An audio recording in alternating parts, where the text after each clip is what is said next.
A lot of numbers.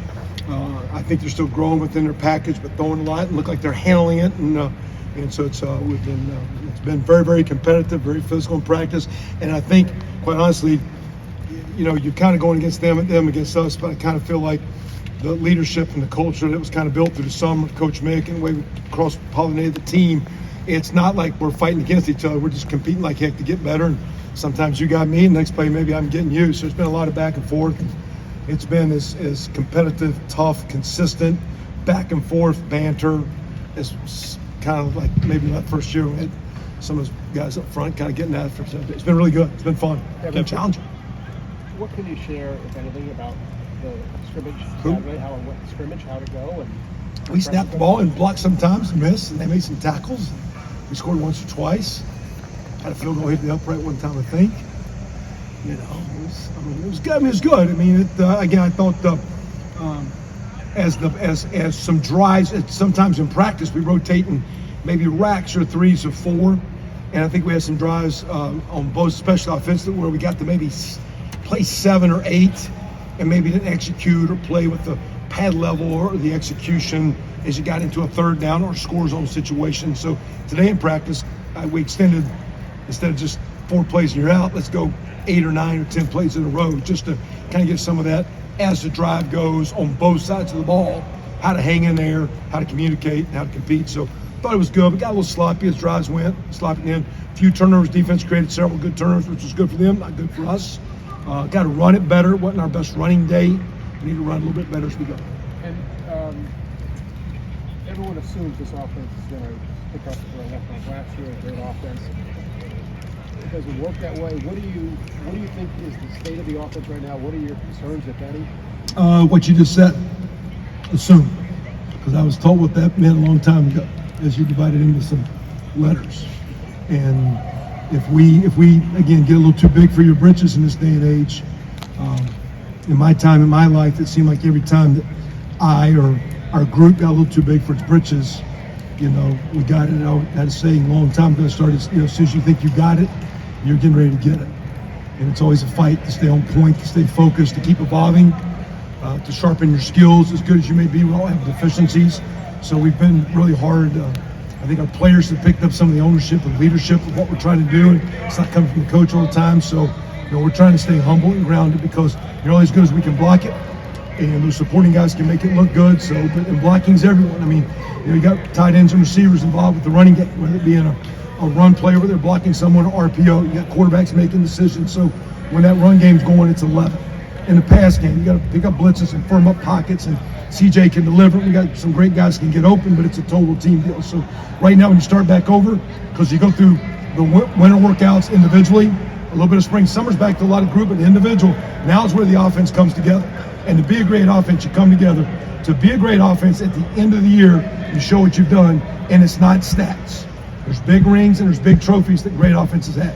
Statistical offenses can have those numbers, which show that statistically you didn't win the games you needed to win. So it's about winning those games. So if we're going to be a great offense, we'll find a way to take care of the ball, take care of the quarterback, get in the end zone, and win games. That's what great offenses do. Kevin, was there anything on Saturday that you felt was a surprise?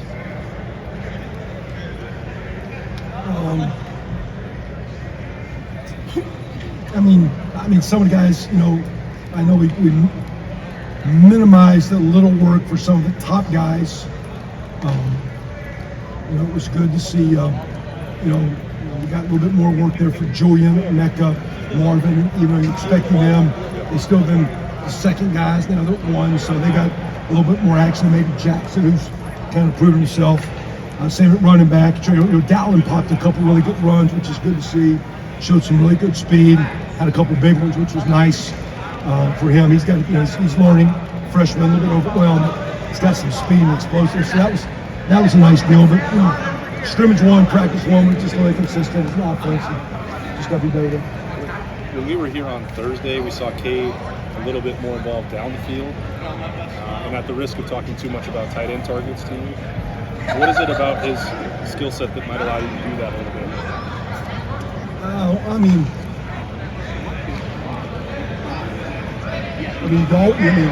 We're running the same plays. To me, it's like, you command the ball. So if you get open, when you're showing practice, you get open, and the coach is going to put you number 1 or number 2 in the progression. Years ago, I remember Sean Payton telling me he was at the Giants, and I think he said when he had Monte Tuma was 1, and Shockey was 2, and Tiki Barber was 3. He goes, I can be in 22 personnel. If those guys are in the progression 1, 2, and 3, something good's going to happen. So, does the tight end play well enough to merit being 1 or 2 in the possession, or is he 4 or 5? Because typically in college protections break down, you're not getting to the 4th and 5th protect the guy. So, one is just how you practice. Of course, he's got good ball skills, good basketball player. He's made some plays down. I think, quite honestly, he needs to be better down the field. But he's also been very good underneath. Had a great play the other day. He ran right through a couple defenders like a bowling ball and smashed him up. And he's 257. He's playing really good.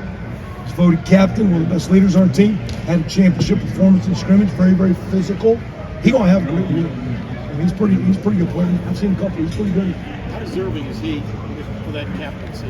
You've been around. I mean, that's the kids because the kids voted on it. But I mean, he's here every day, goes hard every day. His body holds up every day. His mind holds up every day.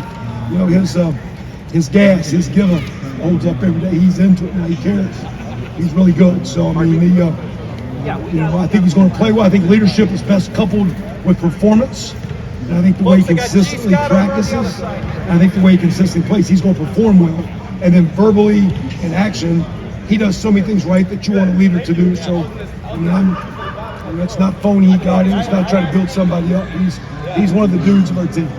Is there something? Who's a player on the team that's really come on this preseason that you think is going to be in the mix? I mean, from your vantage point, I mean, maybe it's a little bit surprising to maybe some. Is Evan Pryor fit that now? Yeah.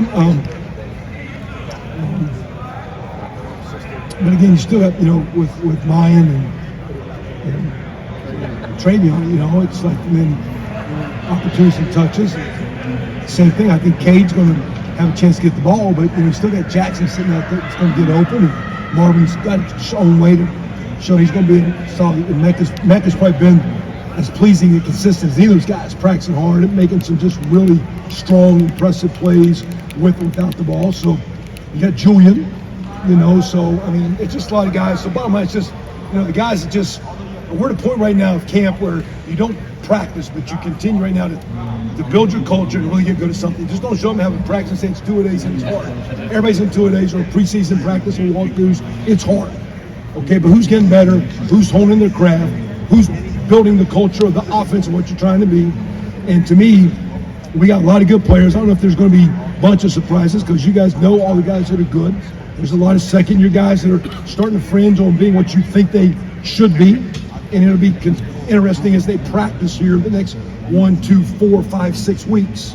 Do they become that consistent player that you expect and that we need and we're looking for as coaches and as a team? Kevin, I've got a personal question for you. Go ahead. You mentioned the run game could have been better on Saturday, but who's a guy on that defensive line that's caught your eye? About 12 of them. I always laugh when Mike Hall goes out there as a 3. I mean, come on, dude. Jeez, that's as good a 3 as I ever saw in my life. He ain't no 3. I mean, we got some, they're deep. They just keep coming at you waves for that. It's just, they just keep coming over the walls. And it's just, they're playing with some confidence and playing behind their pads. And it's really, in my first year here, you just felt like Taekwon and Sam and Chase, and you just felt those guys. And I don't know if there's anyone individually that's collectively as good as a couple of those superstars, but you just feel the defensive presence. And I think Tommy and Steele and Cody are starting to play a lot of confidence. Now, I think the secondary guys are starting to understand those fits, and they're so much more quicker in the hole. And I just think you feel a very early, confident defensive bunch. It's a long way to go. I'm sure the coach would tell you that, but man, it's just, it's out there. It's a daggone fist fight. Kevin, you've been a head coach before. I'm sure you could be a head coach again, but you're at Ohio State, offensive coordinator and tight ends coach, making good money, making over $1 million. Your son's on the team. That's got to be fun. I'm just curious, are you content to do it? Let's say this was your job till as long as you wanted to do it. Is this?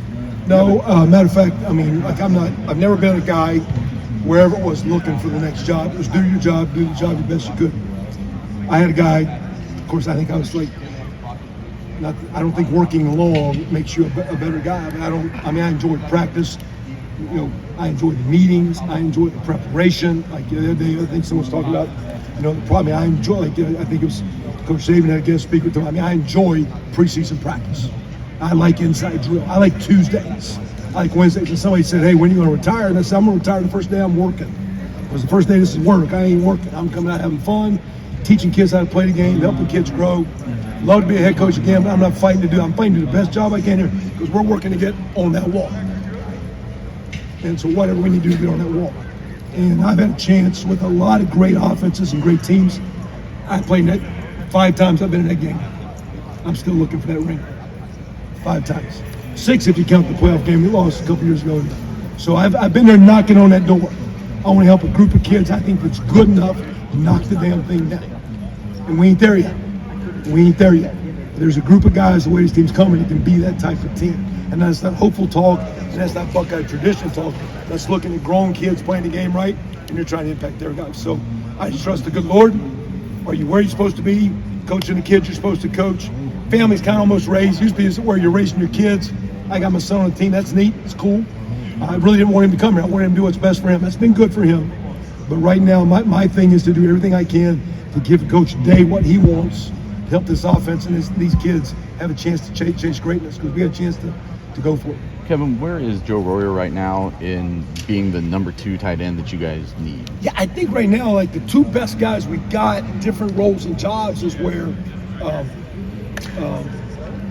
Cade and Mitch Rossi are. They're our 2 most consistent, strongest guys. Then you got G and Joe figuring out that next niche and how good are you without the ball and blocking, and what's the blocking matchups, and then what's the route running. And they've been there's a little that you see it, and then a low inconsistency as they're growing. So I think both those guys are kind of jabbing back and forth, and then behind that goes Sam and Bennett. Sam's starting to come on, which is encouraging. I really like Bennett, but the first 2 right now, I think we got getting close to game ready. Cade and Mitch. We got to see how much we can get out of Joe and G as we start game 1, game 3, game 5 as we move where those guys get to. The Mitch had previously kind of been really in that fullback niche. Do you see him as someone who can be a second tight end, both in line or split out, or whatever? Yes, but you got to play to certain skill sets or traits. Not that he does certain things all the time. Who's the matchup? Where is he in the formula, the equation? Where do you piece him out? All that deal. So the special teams and what we'll do. And Mitch is much more valuable than I think people realize. He is a solid component of what we do. I mean, we've got with those receivers maybe 11, 12, 13, 14 other. He's one of our 14, 15 best players on offense. He finds a way to get. He'll be on the field to some degree. We'll have a decent spot there for sure. Is there something Cade is doing in camp more consistently than he was when he made the switch in spring? I think the more he's played, I think he's running his routes faster. We're talking about route running a minute ago, where he's covering more ground. I mean, not playing, just running with stride length and not taking little choppy steps and running up on people, running by people, strong enough to work edges and run through people. In the block game, we're getting him slow. They had a couple great ones today, from being I want to muscle you blocker to, by the way, I can run. Let's bring that momentum and feet and really roll off the ball and really get the push and the movement you want him. He's 256, 57, 58 pounds. He plays. You look at our GPS, he'll be the fastest tight end on the field a lot of days and the biggest. So you put that combination together, maybe he's going to get open. I think he can play physical with the ball. He's on track to have a really strong year. He's going to be an impressive player.